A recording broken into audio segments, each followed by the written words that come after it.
not be shared today in the Zoom webinar format.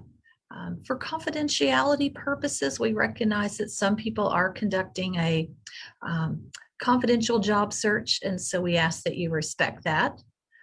And we're delighted that you're with us today. Exciting panel, good information on careers in the nonprofit world. So thank you for joining us. Employers and recruiters that are joining us at the end, we're happy to give you a 1-minute spotlight where we can unmute you and let you share job leads. Also, feel free to share those in the chat box. For those that are not officially registered with the Central Kentucky Job Club and receiving email reminders before each meeting, we hope that you'll do that. We have an awesome newsletter that goes out after each job club with job leads and some wonderful articles too. So please register for that. Again, super excited to have you join us on this lovely spring morning. Throw in the chat box where you're calling in from or where you're dialing in from and what type of work you might be looking for.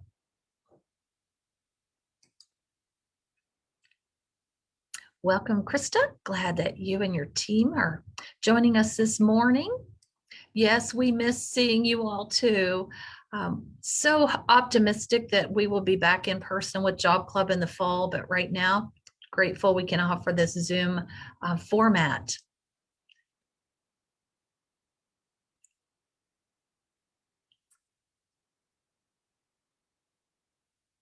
Be sure to toggle to the icon to all panelists, from all panelists to all panelists and attendees to ensure that we can see your comments.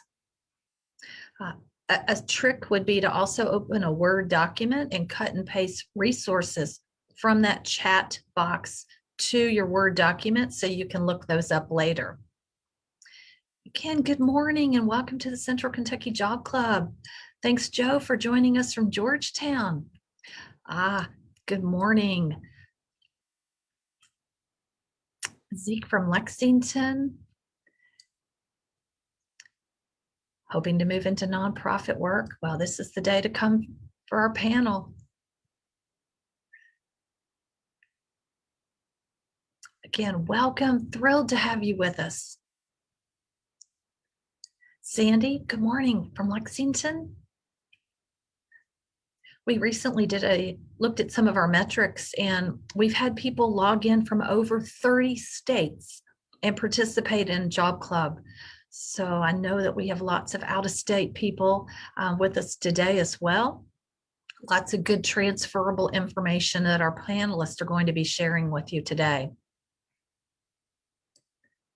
Hey, Brian, good morning from Lexington. Hi, Carol from Office of Vocational Rehab here in Lexington.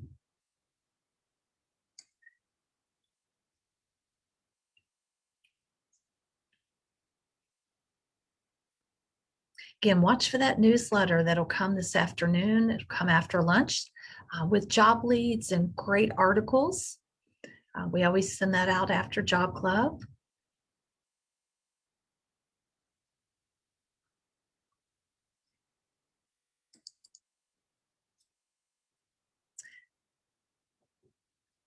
Always appreciate employers sharing leads. Please, if you've not done so already, sign up for our LinkedIn group, our Central Kentucky Job Club sharing group on LinkedIn.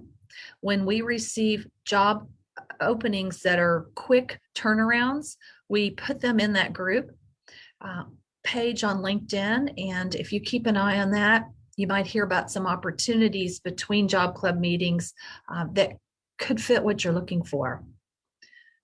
Good morning, Peg from Lexington.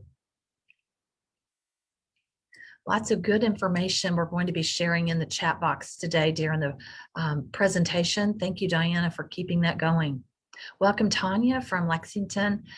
She's a business coach with the Kentucky Small Business Development Center and is going to be a speaker this summer for us, so welcome.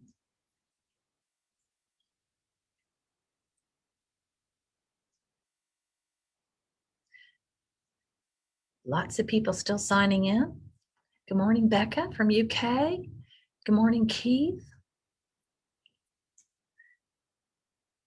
Super excited about our panel this morning and the good information they'll be sharing with us. We want to encourage you to put your questions in the chat box during the presentation, and we'll have those answered at the end. Also, please keep engagement in the chat box positive.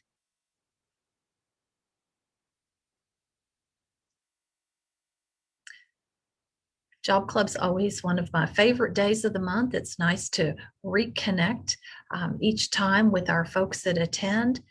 Also, we love hearing about your success stories. We love hearing when you get interviews or make a good connection. So definitely keep in touch with us and keep us posted on your search.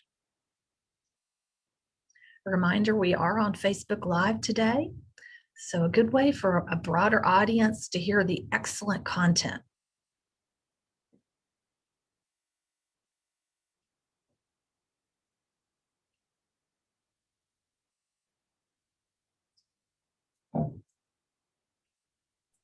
All right, Caroline, you ready to kick it off? Let's go for it. Let's do it. Welcome to the Central Kentucky Job Club.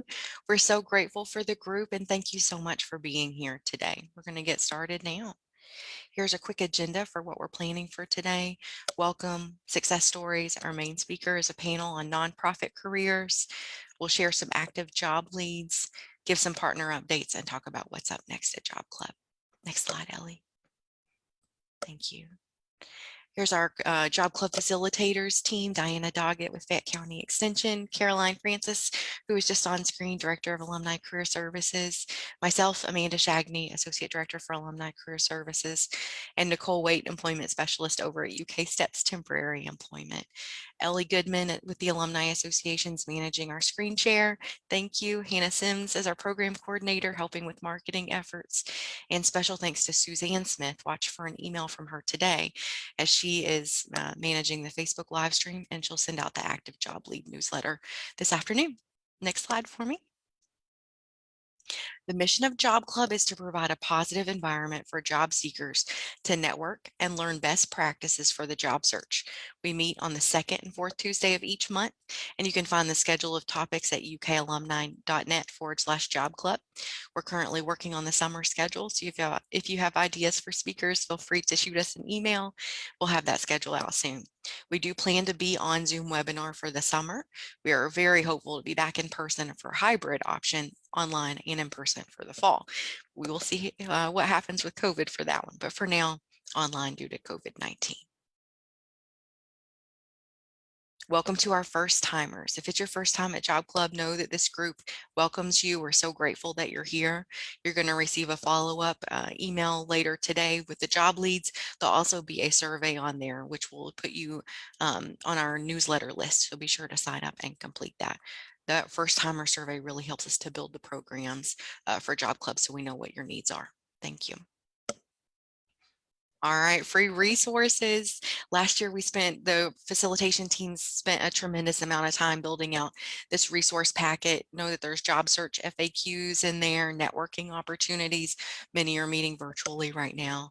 Informational interview tips, a directory of local staffing agencies, and specific articles of interest for job seekers like you. A resume review checklist, verb list, and LinkedIn resources are also included in that resource packet. We also welcome you to join our Central Kentucky Job Club sharing community on LinkedIn because we meet twice a month. Sometimes job leads that we receive will close before our next meeting. And so we're often posting job leads, or employers are often sharing job leads in that group. And I'll be watching during the panel to approve those requests. So feel free to join that LinkedIn group. We'd love to have you. Next slide.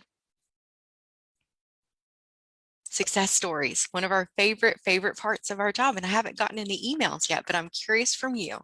In the chat box, I'd love to hear a win that you've had in the last 2 weeks. And it doesn't mean that you have to have gotten a job offer, although if you did get a job offer, we want to hear about that. It might be that you applied to the number of jobs that you had set a goal for.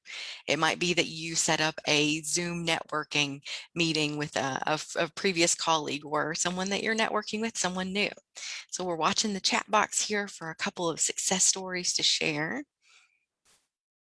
And if anyone on the facilitation team, if you know of others, feel free to pop on screen. You're welcome to share those too. Watching the chat for those.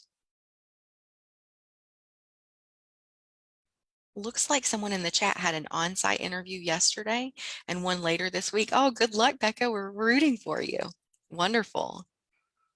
You know, I've had a lot of my clients are doing many online interviews. Online interviews are a little different than the in-person, but on-site interviews have also picked up. So it seems to be a good time. Things are picking up. Charles had a Zoom interview this Thursday. Wonderful. Congratulations on making it to that stage. Wonderful. We'll watch for one more. Thank you for sharing those, Becca and Charles. Appreciate you. I'm not seeing any others, but feel free to continue to pop those into the chat. At this point, I think we're ready for the next slide. Wonderful. All right, I'm going to invite Caroline to come back up and talk about our panelists. Good morning, everyone. And again, thank you for joining us. Super excited about our panelists today. Very impressive lineup and folks that I'm very grateful to have had in my network for many years. And they are doing incredible work in our community and beyond. I'll have each person share a little bit about their career path and how they landed in nonprofit. So let's begin with Marcey Ansley. Marcey, if you would introduce yourself and tell a little bit about your career path for us. Good morning. Thank you so much for the invitation. I was so excited to hear from you. I'm Marcey Ansley. I'm the executive director at the Hearing and Speech Center. And I moved to Kentucky 27 years ago thinking I was going to become a therapist. So I have a degree in social work and quickly realized there's a whole world of nonprofit careers that don't involve direct service. So within my first 9 months at a runaway and homeless shelter, I became the volunteer coordinator, fundraiser, community outreach, and safe place program all wrapped up into one. And I've been really lucky to work for some amazing nonprofits in this town. So I went from what's now Arbor Youth Services to Red Cross, Alzheimer's Association. I always said I lost my mind for a tiny bit, went to Host Communications and did my 18 months boot camp over there. Navigated over to Hospice of the Bluegrass, and that, which I thought I would literally retire there. It was my favorite, one of my favorite jobs in the entire world. I was in fundraising and marketing and outreach. And then this job opened up.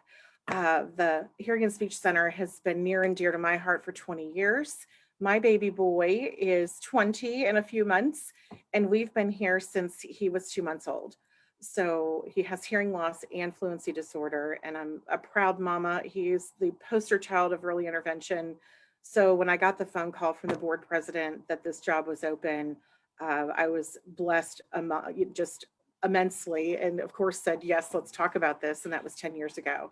So 10 years ago, I got my dream job. So I'm literally living in my dream job as the exec over here and love it. But my path has been mostly through the fund development side of nonprofits, so fundraising, PR outreach, media relations. That was where kind of then to nonprofit management.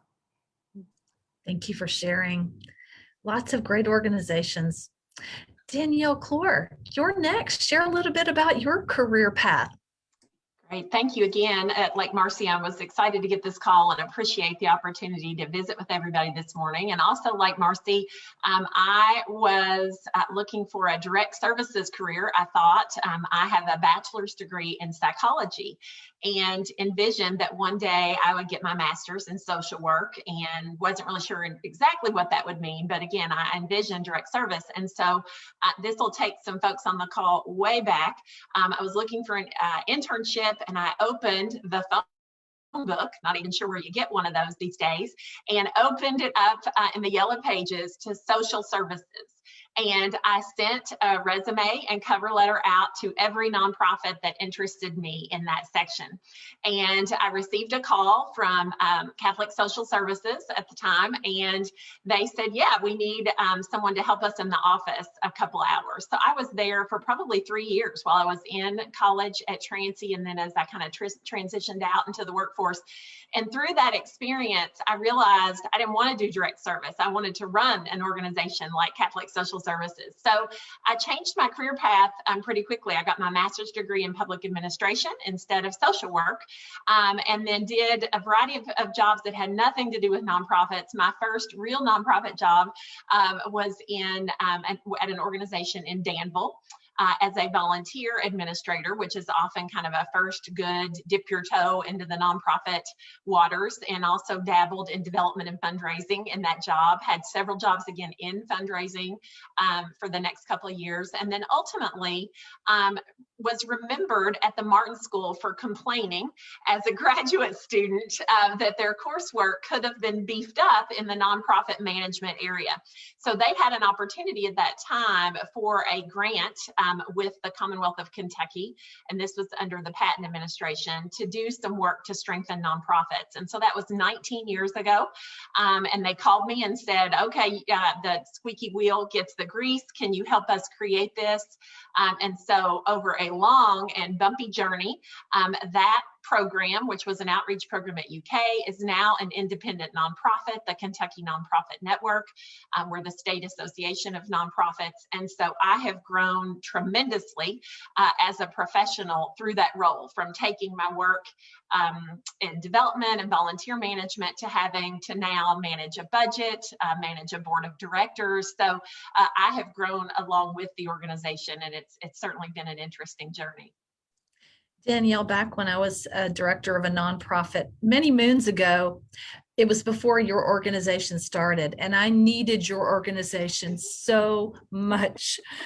There just were not a lot of resources out there, and I was so excited when your organization began. Well, thank you. Thanks. We've certainly seen, we believe certainly we were viable and helpful to organizations pre-COVID. We have seen an exponential level of engagement during COVID. And so there have been some silver linings, because now we have many more contacts with nonprofits across the state. But we are thrilled to have gotten our start at UK, and the work that we're doing now, we know it was good that we left UK. We've been doing extensive advocacy on behalf of nonprofits, which quite frankly, we couldn't have done without being an independent nonprofit. So it's a really important lesson in growth and jumping off various ledges at times to take some risks, both as an organization and as a professional. That transition took quite a few years off my life, I think, which hopefully I will gain back at some point. Hopefully. Angela Crowe, let's hear from you next. Good morning. I'm so grateful that I have this opportunity to just share a little bit and to hear everybody else's stories as well. I feel like mine is a lot different. My path had taken a whole different look. Like, college was not in my vision at all. In high school, my biggest goal was to graduate, get married, and enter the workforce.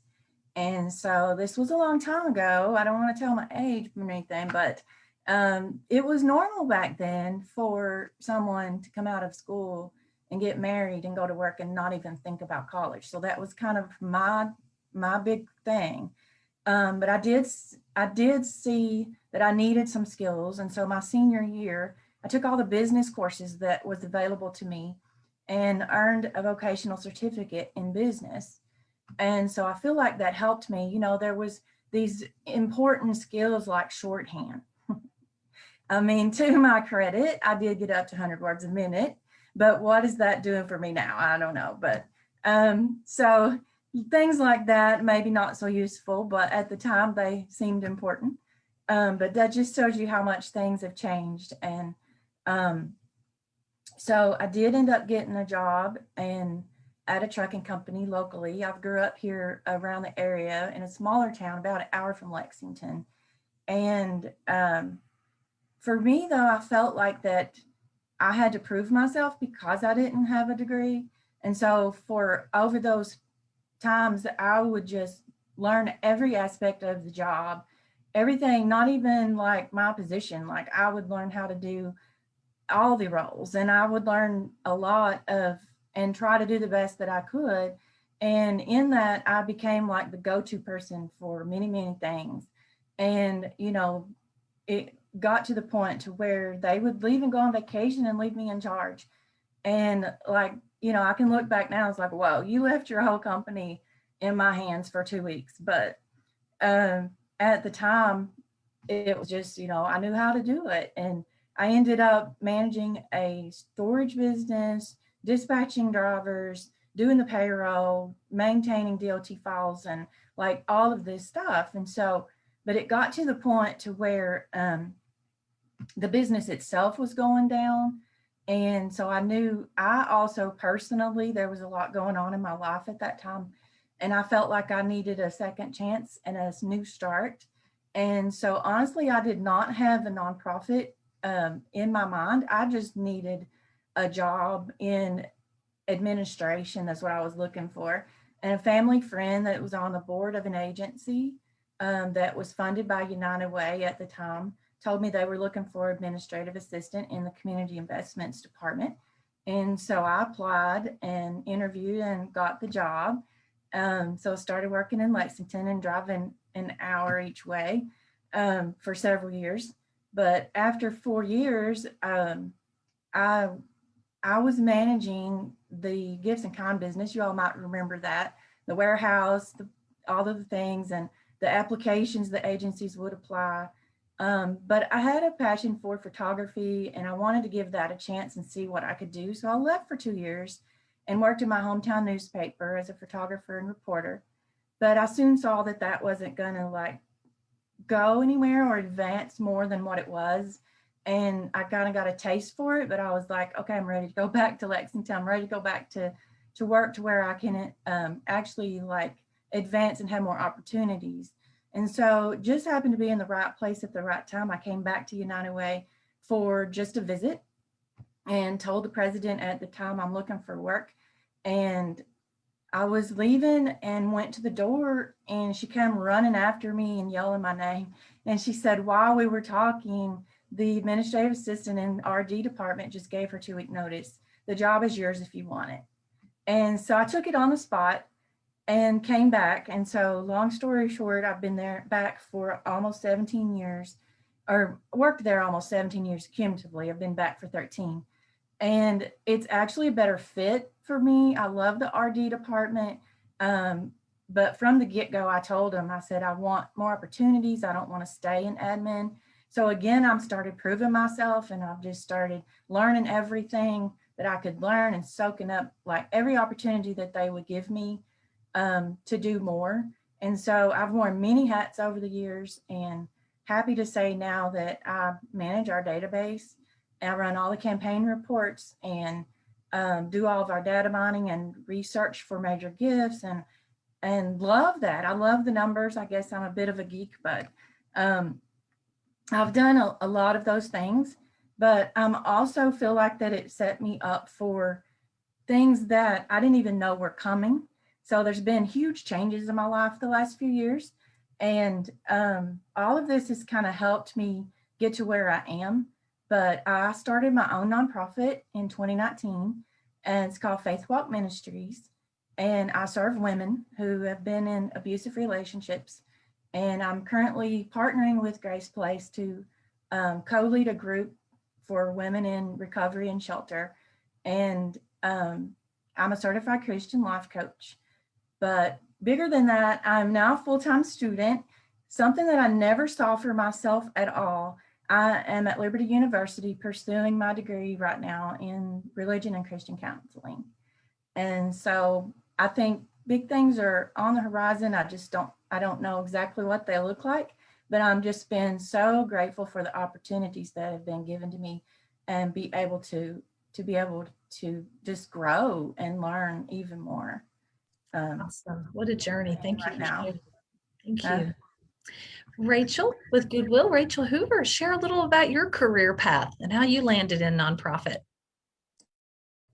Absolutely. So I, for a long time, some of you on the call may know this, I was a career coach in higher education. And I always like to tell the students that I work with that your path does not need to be linear, and mine was not. I was always a little bit of a wanderer and an explorer.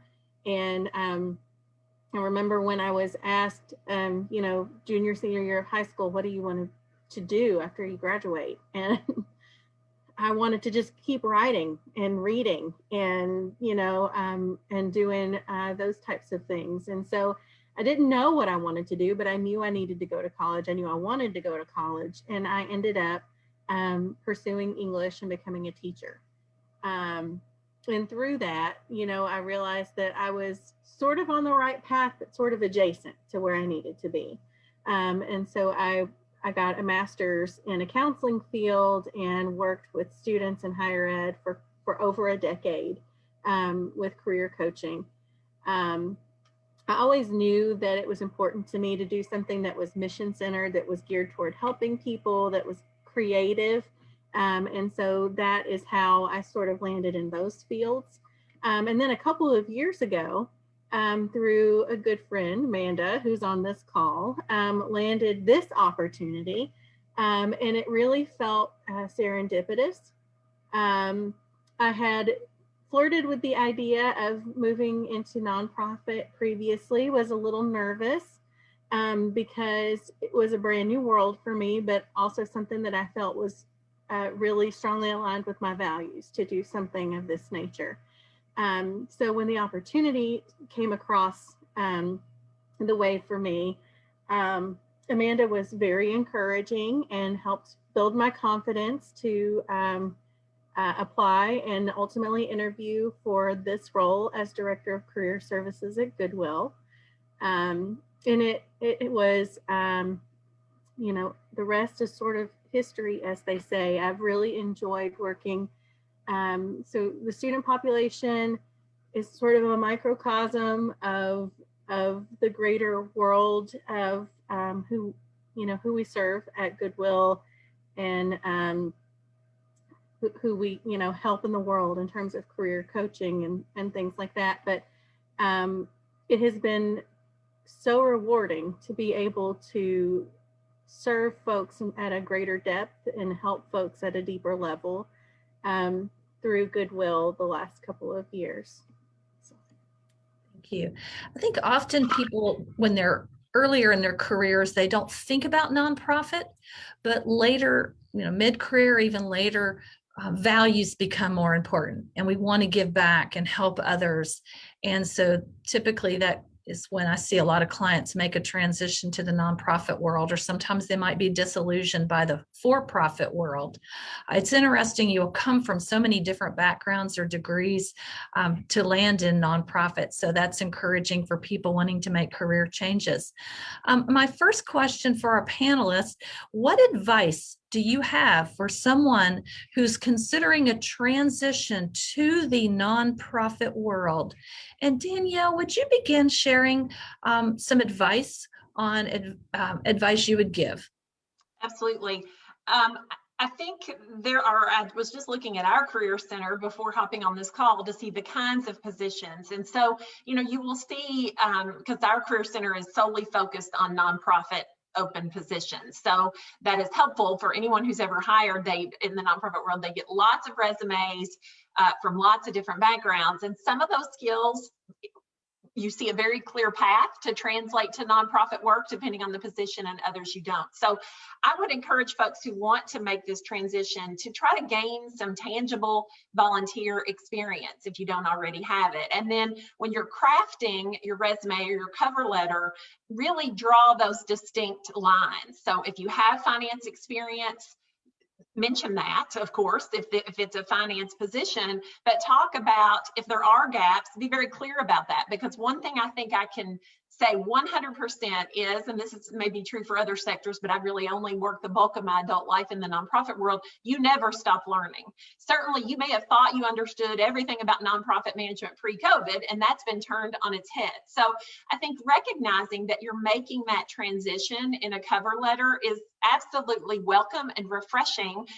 Talk about the areas where that will be, clear and easy for you to do, finance, for example, and then areas where you recognize you're eager to get up to speed. I will say a lot of folks really focus on, I have a passion for helping others. I think we appreciate that, but we assume everyone has that passion, or we hope that they do. So I would encourage you not to hang your hat on that being what gets you through the door. You are welcome. I would encourage you to mention that, but please don't assume that a passion for nonprofits is going to set you above other candidates. You've really got to, whether it's professional experience, volunteer experience, or a combination of both, really make your case for that transition.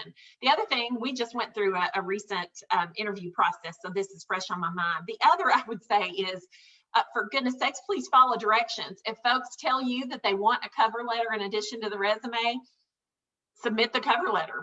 That's a huge red flag. If there's no cover letter, that's telling me you didn't read things very well. If I say submit it via the email and not the website, so really look at those instructions, because I think that's a first tip of, can someone autonomously figure out the roles of this job if they can't figure out how to apply?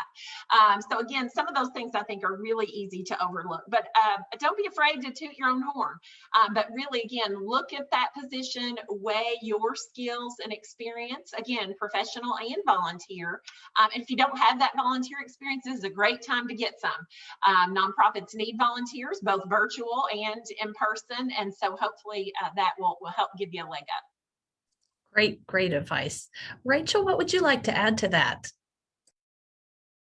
Sure. To add, I would say that when I'm hiring folks, one of the main things that I look for is somebody who has who knows about the organization, who knows about the mission, and who gets it and can speak that language, is really ready to advocate for the populations of folks that we work with, maybe even has some connection or can point to, these are some other organizations that would be a helpful partner for us. Here are some employers we might be interested in partnering with. Anybody who's done the time to do a little research up front and understand the mission, and be able to speak that language, that's really important to me in a job search. Marcey, would you or Angela, either one, like to add anything on advice for someone transitioning to the nonprofit world? I would like to echo a little bit, Danielle and Rachel, the fact that understanding the organization you're walking into, that's probably one of my biggest pet peeves. On an interview, they're like, oh, I want to do good in the community. I'm like, well, tell me what do we do and how are you going to connect with our mission, and why is our mission important to you? And if they haven't done their homework, we're done. My telltale sign is I'm like, well, tell me what additional questions you have. That's the end of an interview for me.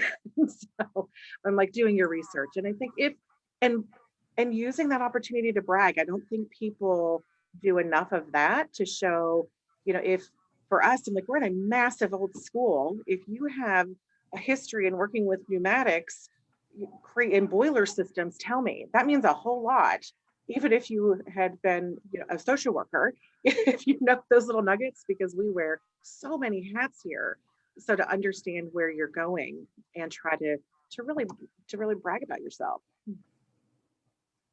I think I would echo all of those things. Those are very important. One thing that was on my mind was the volunteer aspect. Like, if you don't know what you're interested in, go volunteer for several different organizations and learn what you do enjoy or what your passion is. But also I would say, know what your strengths are and know what your weaknesses are and what positions that you're better suited for, and don't just apply to be applying. Thank you all. Great advice. It always surprises me in working with clients on resumes that so few people have volunteer experience. So whether you're applying for a profit or a nonprofit organization, a section on your resume, community involvement, tells me a lot about candidates. Especially it needs to be current within the last 5 years, not something you did 15, 20 years ago. So there's lots of ways to give back, and that tells a lot about someone's character. So by all means, include it on your resume. If you've used skill sets that would be relevant, then write that up just like you would a job description on your resume. Next question for our panelists. What are some of the common career paths or positions in nonprofits?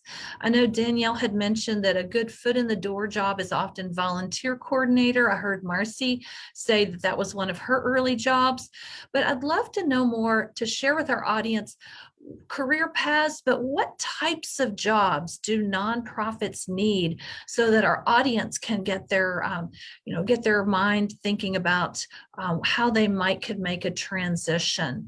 And Angela, would you like to begin on this one? Sure. I think for us, we need fundraisers a lot. We have turnover, and that might not be what you're aiming for potentially, but you need to start there or start somewhere before you can really be over the department. So unless you've had other experience elsewhere. So if you're just trying to get started, definitely a development officer is an option or opportunity. But we have, a huge range. Our particular organization even has a call center. So we have 211 call agents that take calls all day. So if you don't like being out front in on the streets or asking for money or whatever that looks like, there are other available positions behind the scenes that are so important to communities, like the services that we provide. And we have, free tax preparation and volunteer opportunities around that. And so there's just a lot of options there. Women United specifically has some programs that we have mentors in the middle schools when we're able. And so there's opportunities to get involved in different areas. But I would say position wise, we have anything from, we just hired a new VP of HR. Our person retired after several years, and VP of Resource Development. We've had several turnover this year. I'm actually, for one reason or another, I'm on my fourth boss in less than a year. So, and some of them were tragic reasons, but we are getting ready probably to hire another person in just a development officer position that will be coming up soon. But we also have new Waypoint centers opening up that we would just hired a new community person to manage that. So I think there's a lot of availability and just different levels of depending where you want to start. Why don't you share next? What are some career paths that you see in nonprofit? So Goodwill is unique in that it's a very large nonprofit. Goodwill of Kentucky is its own entity, and so there are lots of entities across the country and then a larger umbrella of Goodwill International. So we actually hold a lot of the same types of departments and positions that many corporations would hold. We have our mission workers, of course, and that's where career services lies. We have our operations, and that's in retail. We also have our admin, and our admin has like our development. We have marketing. We have HR. We have our executive leadership. We've got a lot of things going on at Goodwill of Kentucky. And I think that when people think of Goodwill, they think of the stores, and that's about it. But it's a really feasible organization for somebody to come to who wants a lot of different options in terms of experience of what they can get here. Also, there's a lot of opportunity that we have. So really, the sky's kind of the limit. I know that's different in smaller nonprofits, but at Goodwill we have just about anything you would find in another larger organization. I know that you all mentioned earlier about having to wear lots of hats, and I definitely echo that from what my experience was in nonprofit. My job title really did not capture all I did. I had no idea I would be doing development work. I would do marketing and PR, but it gave me a lot of good things to add to my resume throughout the rest of my career and things that have helped me along the way. And sometimes people really like variety. So that could be a real plus in a nonprofit. Marcey, Danielle, what would you all like to add to career paths or common jobs to help people start thinking about nonprofit careers? I thought we both jumped at the same time. I was waiting. Sorry, Marcey. Go ahead. I was, again, to echo Rachel, I think we're a business. And while our tax status is nonprofit, we are still running a business. And so we need to have, CFOs and HR folks and advocate. We have other things like advocacy and fundraising. But at the core foundation, we are still running a business. And so I hire clinical teams and teaching teams in order to fulfill our mission. But all of that has behind the scenes work going on. So we have those client care teams that are admin and teaching assistants to custodians. And so really, you have to have a passion for where you are, I think, in our world, and you have to love the mission to wear those multiple hats. And but at the core foundation, we're running businesses that are making an impact on our communities. Yeah. So go ahead, Danielle. Yeah, and I would add, you touched on this, and I think hearing, yes, Goodwill is one of the largest nonprofits in Kentucky. K&N is more like most nonprofits. I think it's 83% of nonprofits in Kentucky have annual operating budgets of less than $1 million. So they are, by and large, small organizations. And so when you talk about wearing multiple hats, definitely the executive director or CEO of a small nonprofit is wearing multiple hats. When I get off this call, I have database work to do because we're in the, so I think that is going to be different, recognizing that, yes, we're all businesses, and some of us are small businesses and some of us are in the middle. And then others like Goodwill are very large. But I think there are, more direct transitions where we talked about finance, HR. You could take your sales skills and really try to sell those as fund development skills, fundraising skills. And then there are other positions that are more foot in the door.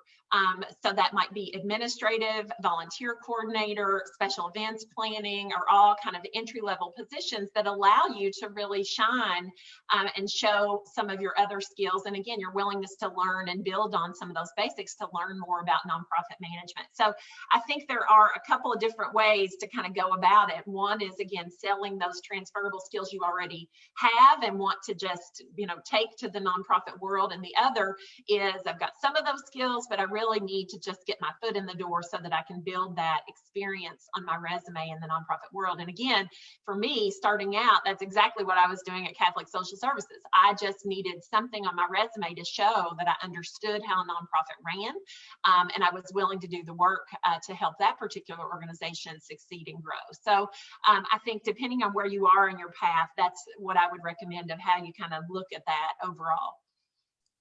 Next question for the panelists. How are jobs in the nonprofit world promoted?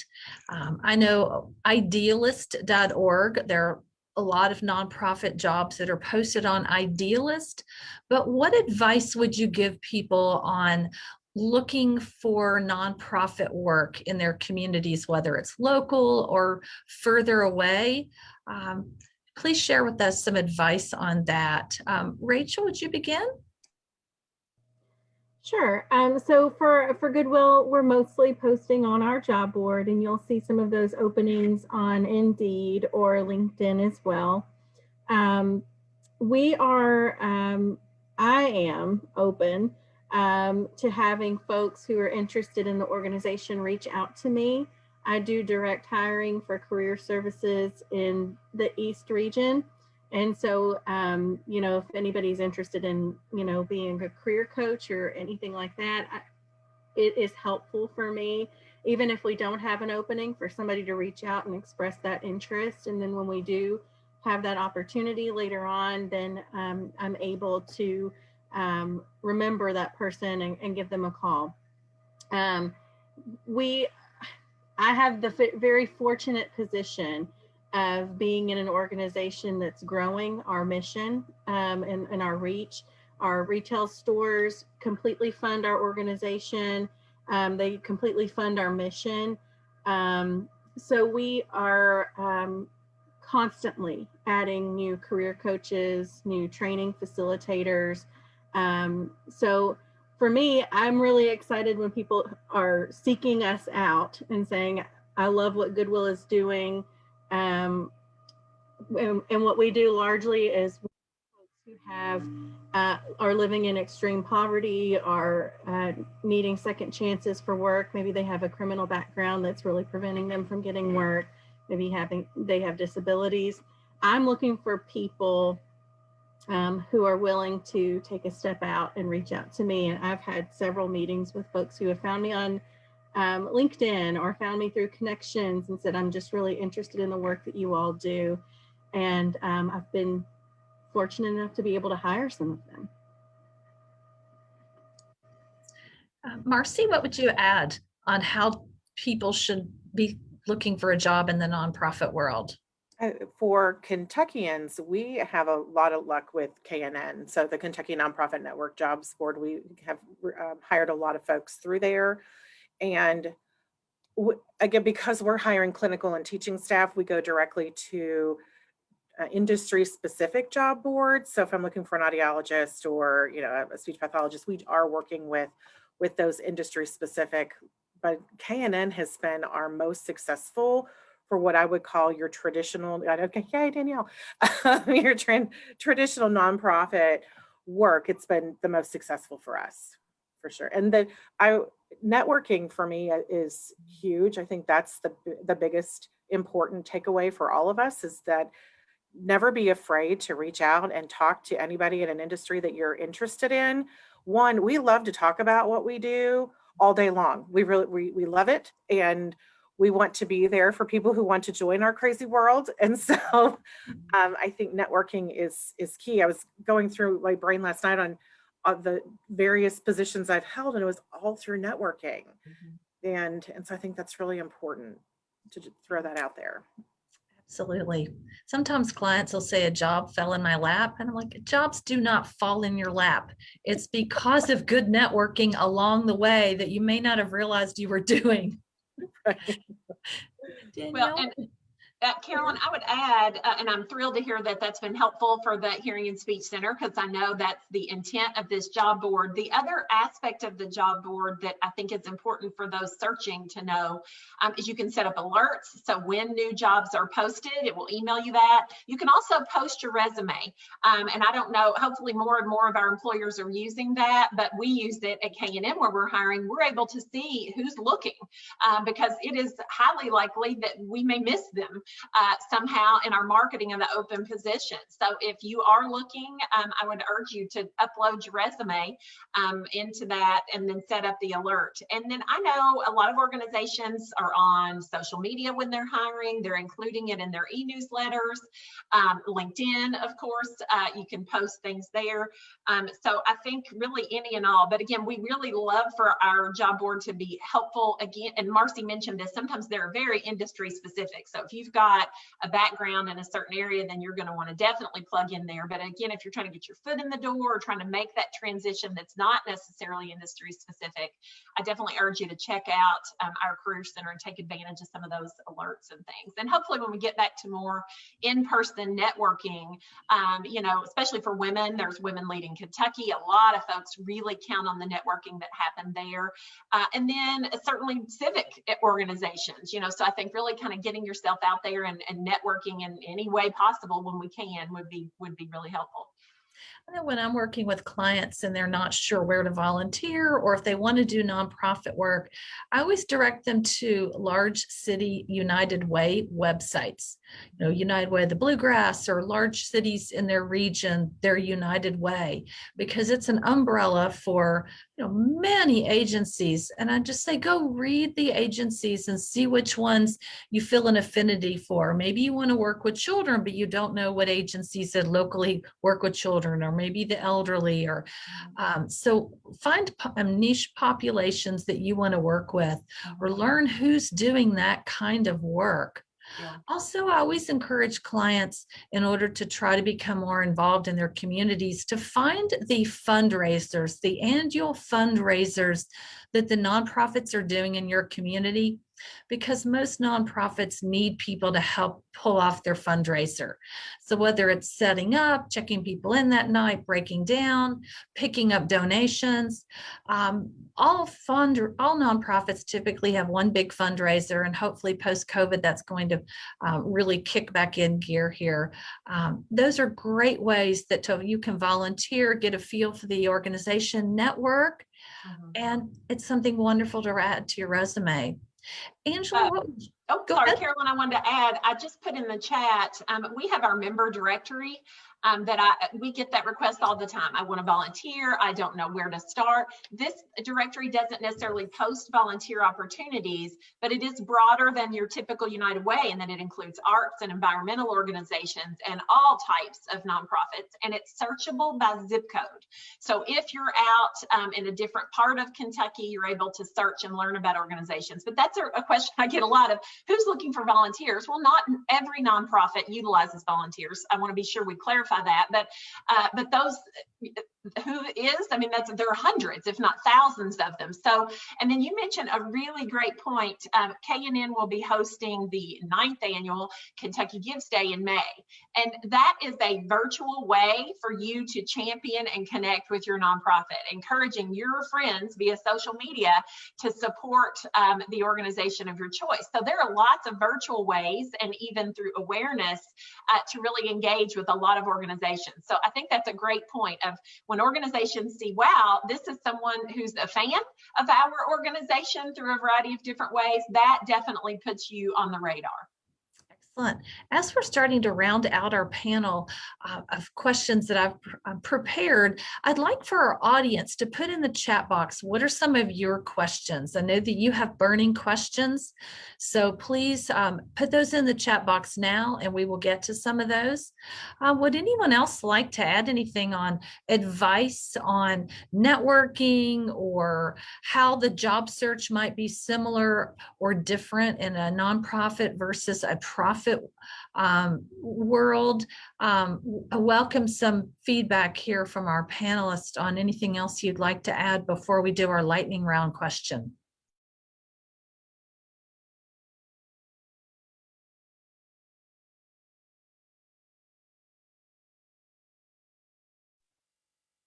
It's been so long, Carolyn, since I've worked for a for-profit, I can't articulate how it's different. So. You know, what's interesting is whenever there's a major world event, I often get a lot of clients, all of a sudden they want to do nonprofit work. I think they realize, our time here is limited, and they want to be able to align their values more with their work. I saw that after 9/11. It was fascinating. I had a lot of clients after 9/11 that wanted to come and give back and do something for the environment or for nature. And post-COVID, I suspect I'll probably see the same thing. A whole new group of clients that'll come in seeking nonprofit, more purposeful, fulfilling, meaningful work than perhaps what they've been involved with. While those questions are coming in, please add your questions that you'd like to either direct to a panelist or the panel in general. Please put those in the chat box. I'd like to give each of our panelists a chance to share something about their nonprofit that they would like our audience to know. Maybe they have an upcoming event, but I'd like to give them each a chance to spotlight something about their nonprofit. Angela, would you begin, please? Sure. We're celebrating our 100th year this year, so we're excited. We have a centennial celebration and lots of events around that going on. So I think in June we have a golf scramble coming up. So I'm sure you can find those on our website. But we also have a little bit of change in direction this year where we're opening some waypoint centers. And I don't have a lot of time to explain those, but if anybody's interested, you can let me know, but it's basically just a one-stop shop for people in the most needed poverty areas that they can walk to for services. And so we're excited about those and just look forward to what the year holds. Thanks for all you do, and thanks for sharing job leads with us. Thank you. Rachel, next. So I'll try to do this very quickly and not push in too many things. But at Goodwill, We are really, again, fortunate to be able to do a lot to help folks prepare for work, and that can include funding things like helping them get IDs or helping them get boots or uniforms or glasses, things like that they need for work. But even beyond that, we serve folks with expungements. We have expungement fairs that occur several times a year. We have a program called Cars to Work, where we are able to help people with no credit or bad credit get into transportation for work. We also have a program called RISE, which is focused on, again, pulling together resources to help people. It was initially created for those who are reentering after incarceration, but it is not limited to just that population. So again, if you are working with anybody in your nonprofit who you feel like would benefit from any of those types of services, please feel free to reach out. We are always looking to partner with other nonprofit organizations, and we are always looking to partner with employers for the betterment of folks. Marcey? The Hearing and Speech Center, we're in our 60th year, so this is a celebratory year for several of us. We changed our name last year. We went from Lexington Hearing and Speech Center to the Hearing and Speech Center because annually we serve families from about 70 counties. So we realized we were more of Kentucky's Hearing and Speech Center than just Lexington, and we've been doing that for almost the entire time we've been in existence. And our core foundation is to provide access to listening and spoken language through our early education program. We have a school that has 15 classrooms for littles, so 6 weeks through kindergarten. Our children we have an inclusive program, so children with and without special needs in our program. Then we have outpatient clinics. So we have an audiology, our family hearing center, which we serve twinkle to wrinkle. And I love that. I stole that from an Indiana group many years ago. I let them know I stole it because we're serving babies. If they fail their newborn hearing screening, they can come to us for follow-up so we can get hearing aids on little ones as young as a month now. So they have access to sound at a very young age.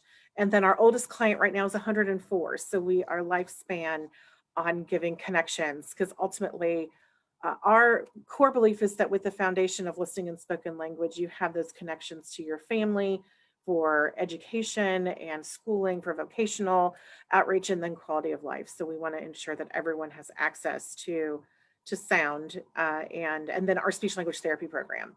So we have a pediatric speech language therapy program. And again, I go back to my child because I think he encompasses every component of what we do. He started here as a baby and now is an adult client. And the whole triad of care is so unique. It's the only one in the state that provides this triad of care to kids with hearing loss in school, speech, and audiology wrapped up in one nice little ball for our littles. So I'm in love with it. We just finished our first virtual fundraising event, and which met goal. We were so excited. It raised, I think, $1,500 less than last year. So we're happy about that one. So that was an adventure. And we too have a golf event. We do a day and night golf event, which will come up in September. And we're getting to break ground for our Sound Beginning Garden. So we're doing a garden project outside. So that will get started in the next few weeks. It'll be fun. Awesome. Danielle? I'm sharing a link to our events page because there are a lot of events that we do all of our events are available to anyone. Some that are fee for service, members receive a discount, but there are a number that are free, especially because of COVID. So every Thursday we hold a virtual town hall meeting that's available for anyone to hop on. So if you want to learn more about what nonprofits are facing and what they're engaged in, we urge you to hop on those. They're Thursday at 10:30 Eastern. The topics vary. A lot of work is on public policy right now, but that's a great way to get involved with nonprofits. Are you calling your legislators and posting on social media about the issues that are impacting Kentucky's fourth largest employer? Most people don't realize that. So those virtual town halls talk about HR issues, fundraising, finance. So they're really a great way to learn more about what's happening in the nonprofit sector. We also do a monthly Let's Talk Race call, which is free and available for anyone to hop on. We have corporate several folks who were on that call as well. A lot of folks are coming to, you mentioned this earlier, Carolyn, a lot of folks are coming to the nonprofit world because they want to get engaged in social justice work. And so this is certainly, the nonprofit world is an important opportunity to do that. We do every other month, we do fundraising strategy calls. Those are available to anyone as well. So if you're trying to make that transition, it would be a great listen in opportunity to understand what are some of the challenges that nonprofits are facing there. You can add yourself on our homepage to get our e-newsletter. Again, anybody can engage in our career center. And if you really want to plug in, we have an individual membership, which is $95 for individuals, $20 for students. And that's a great way. We have had some folks who do last year our conference was virtual. I think it will be again for 2021. And I've seen resumes, not just to us at K&N, I hope it's on their resume permanently, where people are listing that they've attended X trainings at K&N or X conferences. And so again, I think that demonstrates a willingness of folks to say, I'm learning about the sector and am committed to that ongoing learning that I think it's so important that you take with you as a nonprofit professional. So again, I urge you to connect with us at K&N. Lots of free opportunities for folks who want to learn more about the sector. Great. Wow, you all have been amazing. What a storehouse of knowledge. I'm going to turn it back over to Amanda to share a few of the questions that have come in before we wrap up. Amanda? It does look like we had a couple of questions to come in. Panelists, you're welcome to hang out on screen here. And feel free to unmute and we'll attempt to answer a couple of these. What advice would you give to nonprofit job seekers who have taken a career break and want to get involved in the field again? Give me a little wave if you'd like to go for that one. Looks like Danielle gave me a wave. Go ahead, hon. Yeah, and I'm curious to hear from you all at the Career Center as well. But, I think that is a stigma to some extent that's disappearing. I think more and more, and especially during COVID, we know women have really largely been displaced because of childcare issues and certainly some men as well. So I think, again, there have been a lot of silver linings in COVID, and not that being displaced or laid off is one of them, but I think we are going to be more understanding of those are things that happen. That's the reality of the world that we're living in now. And that doesn't mean someone doesn't have incredible skills to bring to the organization. So I know in recent interviews, we just want to know, what was that break about and talk to us about it. So I think being very upfront in the interview process or in the resume of this is the break. So it doesn't look like you're trying to hide a break, but that there was a break and there's a reason for that break is the way I approach that. Marcey, you were going to add? I would just say the direct approach is always the best. Like, we recently got a resume from somebody and she's like, I haven't been working for 11 years and here's why I want to come work for you. Well, we hired her. And so, but she was very direct. So I think that was really important. Thank you. All right, next question. We'll move through these pretty quickly. Someone says, I have a strong background in company growth, leadership, communication, sales, marketing, and PR, and I'd like to pivot my career to focus on nonprofit fundraising, but I've been getting little luck in getting interviews because it seems that recruiters are really looking for people with fundraising experience. What advice do we have for this job seeker? Marcey, I seen you unmute. Go ahead. Please do. My first piece of advice would be jump on a committee that organizes a fundraiser and prove yourself out. Show the skills that you have. All of us need people who are willing to fundraise. I think that's one of our biggest barriers in a nonprofit is you get board members and even committee members who are like, well, I'm going to help, but I really don't want to fundraise. I'm like, okay, well, so that's a great place to start. And then you also get your foot in the door, have that relationship with that organization. Even if you don't work there, my volunteers and committee members reach out to me to say, hey, what are you hearing about in the nonprofit world? Who do you know who's hiring? And it's a much better connection that way to say, hey, I'm going to send you somebody's resume, or I want you to talk to Susan at Transy, whatever it may be. So that would be my biggest piece of advice. Great advice. And Rachel, go ahead. I wanted to add, I really think that sometimes we add all of our experience to our resume or our cover letter, and we think that somebody's going to be able to put together the dots of that experience, but we're responsible as job seekers to put the puzzle pieces together to connect the dots for the person on the other end who's reading that. Because, you know, we can't assume somebody understands what we mean. We have to tell them what we mean. So if we think that, you know, I love Clifton's strengths. So if we have strengths that would play toward fundraising, and we've done these projects that are creative and they're outreach focused, and, you know, you can talk about those things and be very, you know, very blunt in how you feel that they fit, you know, fundraising. We can't depend on other people to put that together if we haven't put it together for them. Yeah, I Beautifully think said. that's a great point, Rachel. And I remember, I think I chalked this up to youth. I remember my first cover letter and resume for my first real job in the nonprofit sector. I put, I am perfect for this job. If you will give me 30 minutes, I will explain to you why. And I remember at my 1 year annual review, they were like, I just had to hear what you had to say. And I ended up getting the job. And so I think Rachel's right on point. If you're pointing out in your cover letter, you know, you're going to look at this resume and you're going to say, this is a sales background. But what you're seeing are skills in relationship building and in asking. And I know you need that. I know that's what fundraising is all about. And then again, to Marcey's point, and here's where I've done that as a volunteer. Let me bring that. So sell yourself, connect those dots, because I know the last position we had over 90 resumes and cover letters to review. And so if you're assuming that I'm connecting those dots, you're mistaken. I can't do that. I want you to do it for me and sell me on why you can make that transition. Because I think nonprofit folks are open to it for sure, but we need you to be confident in your ability to make that transition.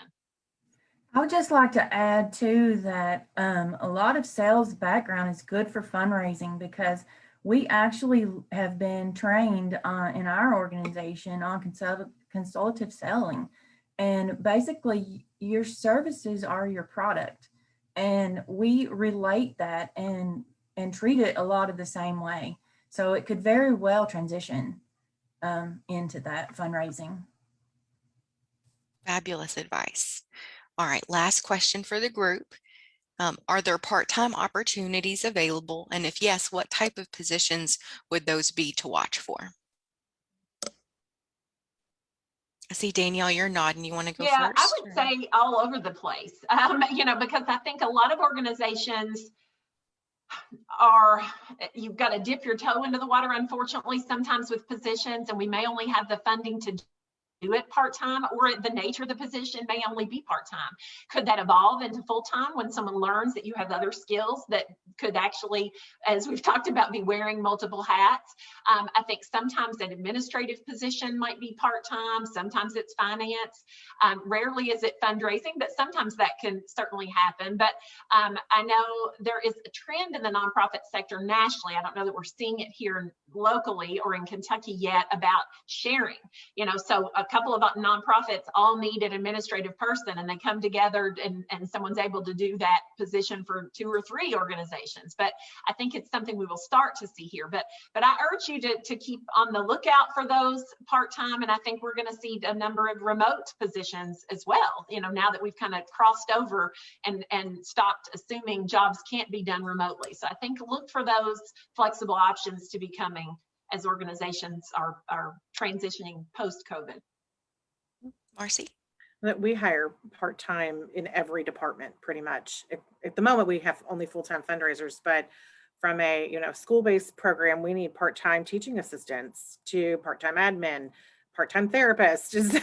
So we are all over the board, because we know that our families and the people that we serve are kind of all over the board. So it's definitely a good opportunity for us to hire part-time. Rachel or Angela, anything you'd add to that one? We don't have too many part-time opportunities. Again, Goodwill is a very large self-funding operating nonprofit. We're a little bit different in that way, but we do have some part-time opportunities in the retail area. Excellent. Yeah, we don't have very many part-time positions. I mean, we do take on interns from time to time for temporary amounts of time to help out, but basically most of our staff are full-time. Wonderful. At this time, I'd love for our attendees to flood that chat box with gratitude for our panelists. And we thank you, panelists, for sharing your time and expertise with us on nonprofit careers. At this time, you're welcome to go off camera, take a little break, and we'll be wrapping up the rest of the program at this time. All right, next slide, Ellie. All right, let's talk about job leads next. Attendees, feel free to share job leads and job targets via the webinar chat box here. If there are any employers in the audience that would like a 1-minute spotlight to share active job leads with the group, please use the raise hand feature now, and we will give you audio access. I'll be watching for that. Please email us job leads by noon to ukalumnicareer@uky.edu, and we'll be sure to include them in our post-meeting job lead list. For new timers that are in the group, watch for our newsletter. It'll come from Suzanne Smith at the Extension office this afternoon. We get a ton of job leads that come through, and we try to compile those for our job seekers in the group. Continue to register for the webinar in order to continue to get that job lead. It's customized for each meeting. Looks like Diana put the job club sharing community in the chat. Be sure to add that if you haven't yet. The Lexington Hearing and Speech Center is hiring for a client care coordinator and a speech pathologist. It looks like those are coming in. I'm checking for hands up for employers, not seeing any for that. I think we're good to continue on to the next slide. Next up, we're going to give just a few updates from our Job Club facilitators team. First up is just alumni career services and programs that we have coming up.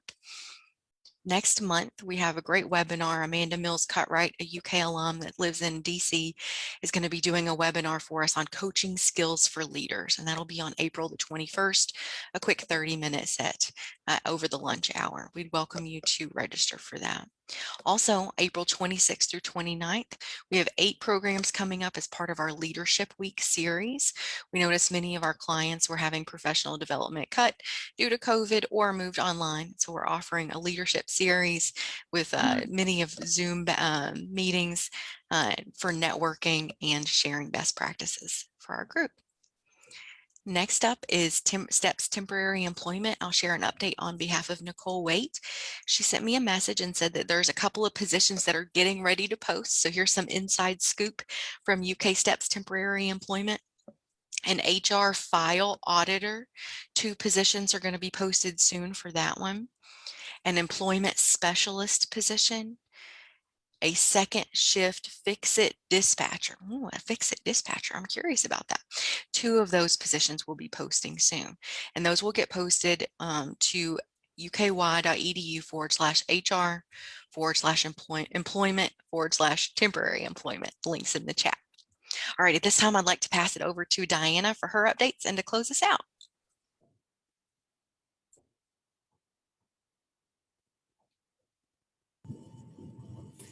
Thanks, Amanda. Yes, I'm excited to tell you that even though we've had to postpone our relatives as parents, our grandparents as parents conference for the 3rd time, we will be having it. It's rescheduled for the fall. We're going to have our first virtual meeting this Thursday.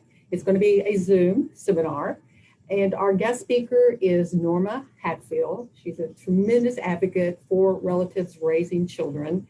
And to register for that, I put it in the chat box. And I just hope you'll tell everyone that is in this situation where they are caring and raising a child as a relative, that this will be great information for them. In addition, I'm just telling you about Cook Along through the calendar. And our next session will be April the 7th. And it was at 11 o'clock, and we've got a great couple of dishes that we'll be sharing and having fun in the kitchen. So the registration information is in the chat box as well. And just a reminder to visit your local extension office websites, Spring is Sprung. And that means that gardening and lawn work and summer youth camps and all kinds of family consumer programs are just going to be rolled out. And we're excited and ready. So please check those websites in your local county. And I've put some information about Fayette County in the chat box as well. We are delighted that you joined us today. This has been, wow.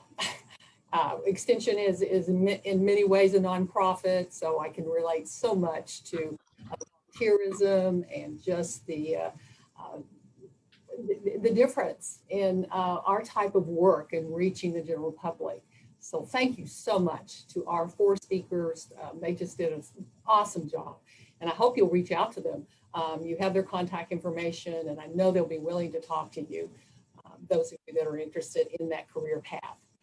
Next time on Job Club, April the 13th, and it'll be social media in your career. Have we not all just had to revamp our outreach and rethink how we can take our programming and our services and our resources in a new and different way. So Lisa James, Senior VP and Director at Robert Half will be our presenter. She has been here before in the past couple of years, and she is dynamic. So join us on April the 13th. Registration is on the slide, and look forward to your email newsletter that will be coming your way this afternoon. Have a wonderful rest of the day, and never stop networking.